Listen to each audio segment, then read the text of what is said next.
Bangladesh investment সামিটের উদ্বোধনী অনুষ্ঠান সরাসরি সম্প্রচার করা হবে দ্রুত গতির ইন্টারনেট সেবাদাতা প্রতিষ্ঠান স্টারলিংকের মাধ্যমে।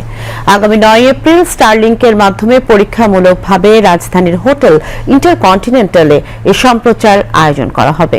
উদ্বোধনী আয়োজনে থাকবেন প্রধান উপদেষ্টা প্রফেসর মোহাম্মদ ইউনূস। আজ রাজধানীর ফরেন সার্ভিস একাডেমিতে আয়োজিত সংবাদ সম্মেলনে এই তথ্য জানান বাংলাদেশ বিনিয়োগ উন্নয়ন কর্তৃপক্ষ বিডা ও বাংলাদেশ অর্থনৈতিক অঞ্চল কর্তৃপক্ষ বেজার নির্বাহী চেয়ারম্যান চৌধুরী আশিক মাহমুদ বিন হারুন। এ সময় প্রধান উপদেষ্টার প্রেস সচিব মোহাম্মদ শফিকুল আলম ও উপ প্রেস সচিব মোহাম্মদ আবুল কালাম আজাদ মজুমদার উপস্থিত ছিলেন।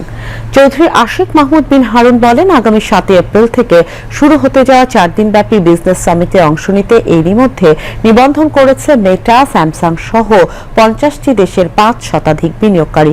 তিনি আরো বলেন, বিজনেস সামিটে প্রথম 2 দিন দেশের বিভিন্ন বিশেষ অর্থনৈতিক অঞ্চল ঘুরে দেখবেন এসব দেশের বিনিয়োগকারীরা।